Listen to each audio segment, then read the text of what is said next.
Greetings and Namaste. I'm Sydney Solis, and this is Storytime Yoga Kamishibai for peace. Kamishibai is Japanese paper theater, and all over the world today, World Kamishibai Day, people are telling stories with Kamishibai for peace.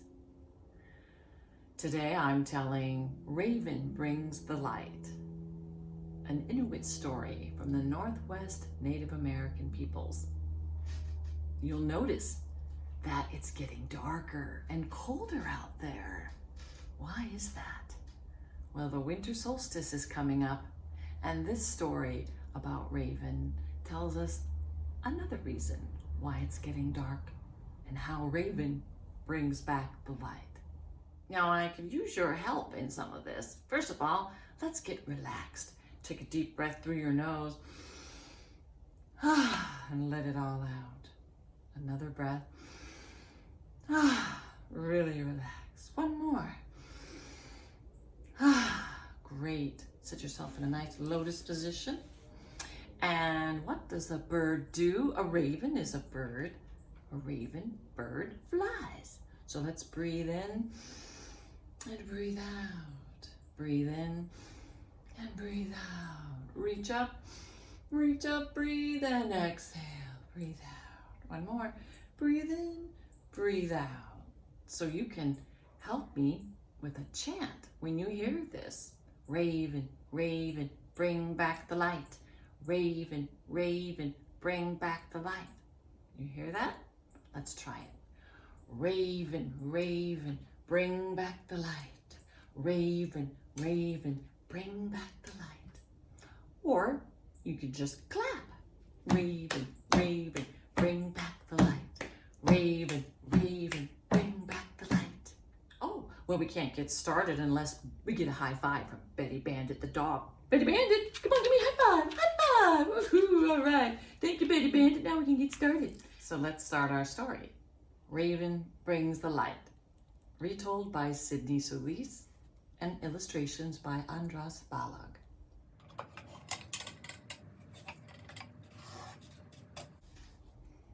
Tubalak was a great and powerful magician. One day, he took his magic shoes and he took his magic scissors and he walked across the sky with those magic shoes and he cut a big hole in the sky with those magic scissors. And then he took his wife and daughter to go live on the other side of the sky. That's what magicians do, after all. But the wife and daughter weren't happy up there. It was so dark. The wife said, "It's so dark in here. I hate it. I hate it here." Well, Tubalak, being the good husband that he is, wanted to make his wife happy. So he popped on over on the other side of the sky again, and he brought 2 bags with him. In the first bag, he reached up and he grabbed the moon and he stuffed it in the bag. And why, it started to get darker. And how do you just grab a moon and stuff it in a bag? Well, that's what magicians do. And then he had the other bag, he grabbed the sun and he stuffed that in a bag. And then he went back on the other side of the sky. If he wanted some light, he let out the moon for a little bit of light. If he wanted a lot of light, well, he let the sun out. And of course, on the other side of the sky, where all the people lived, everything started to get really dark.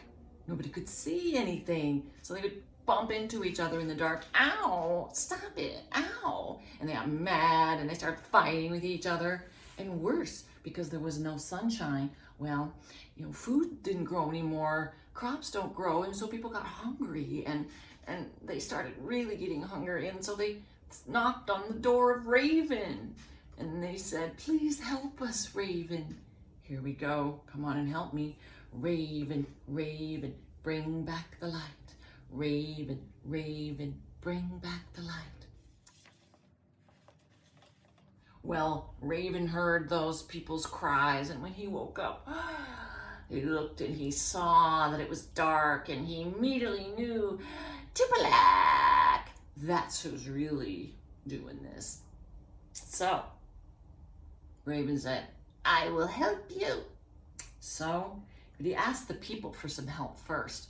He said, I need a big bag full of rocks and fish. So they gathered those up, and off Raven went to fly across the sky. And what does he do with the rocks and fish? Well, it's hard work going across the sky, even though he is Raven. So he would take one of those rocks and he would throw it out into the water, and splash, it would magically turn into a big rock that he could land on and rest for a while. So then he would take some of the fish and swallow that down, and then he would feel stronger and rested, and he could make the journey again. So off he went, flying across the sky, flying across to the other world practically. When he finally saw that hole in the sky with a little bit of light, he knew that must be Tupelak. Raven saw Tupelak, and he said, Tupelak, give back the sun, give back the moon, give back the light. And Tupelak said, never, and ran off to the other side of the sky. But Raven was determined, I will bring back the light. I will bring back the sun and the moon for the people. Let's help out Raven. Raven, Raven, bring back the light. Raven, Raven, bring back the light. Well, since that wasn't going to work, Raven had an idea. He's a trickster, He's got lots of ideas. So one day, Tupelak's daughter, she took a jug down to the river to fill it up with some water. Raven got the idea that he is going to make himself teeny tiny feather. And he floated in the stream, and the young woman, while she dipped her pitcher into the stream, and the feather that was really Raven in disguise slipped into the water. And when she took a sip, she swallowed that feather which was really Raven in disguise.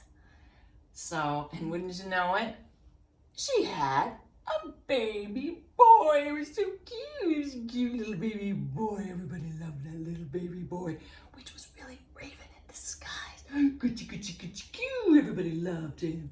Of course, he was just like any baby.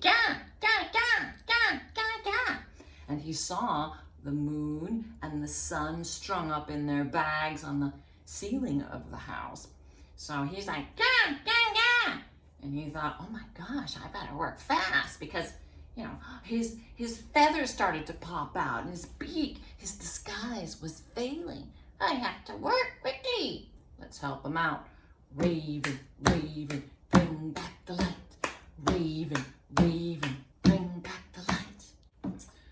Of course, baby Raven was just so cute. He could get whatever he wanted from mother and grandma. And well, Tupelak went out to do his magician things, and of course, Raven was still reaching for the moon and the sun, and of course that's pretty noisy. And they said, oh, what's the harm in letting the baby play a little while for the moon? So they brought down the moon, and instantly Raven pulled it open, that bag, and zoom, out the moon flew, out through a hole in the roof of the house. Whoosh, started to get a little light outside on the other side of the sky. Well, he had to get that sun now too, but oh no, more of his beak was pushing through, more feathers. He was really having to work fast now. And worse, Tupelak was coming home, and when he saw that they had given him the bag and the moon flew away, well, he was really angry. What are you doing? But of course, Raven, reaching for the sun. He's so cute, Tupelak. He couldn't be mad at the cute little baby for so long. So he said, oh, well, I'm gonna take a nap now, and just keep that baby quiet. But Raven was like, he's got to get that light pretty quick. So he's like, and Tupelak's like, just keep that baby quiet. Give him whatever he wants. I need to get some sleep. Well, of course, they started to get the bag down for him, but oh, too late. all of Raven came out of his disguise now. All of his feathers and all of his beak. He was Raven again. What are we gonna do now? Well, he really needs some help. Well, Raven was out of his disguise now. He had no time to get the sun out of that bag, so he just grabbed it with his claws and zoom, he went right out that hole in the house ceiling with the sun in the bag. So zoom he went, and oh, he was exhausted, you know, flying with that heavy sun and his, you know, with his big wings, but he was hungry too, and he didn't have those rocks to sit on either. So with every last ounce of strength, he kept flying. I will bring back the sun. Oh, let's help him along. Raven, Raven, bring back the light. Raven, Raven, bring back the light. And then the people saw him, and they said, quick, throw me some fish. And they did. And Raven felt stronger and thanked the people for the fish. And with his last ounce of strength, he threw the bag with all his might, and out came the sun. Ah, that wonderful sun was shining down on everyone again, and the food was growing again, and people could see each other now. They didn't bump into each other. They saw each other very clearly. And now, when everything is dark and cold, well, they remember Raven and how he brought the light back to them. They are happy. They sing, Raven, Raven, brought back the light. Raven, Raven, brought back the light. That's the end of our story. You know, you can tell that story again. You can draw your favorite scene as a picture and point to the story just like I did. I hope you go to your library and find more books of good stories, more books about Native American folklore, more stories about lots of other cultures. It's fun to hear their stories, and we can share our stories too. So enjoy this World Kamishibai Day. I hope you check out other people's Kamishibai stories too.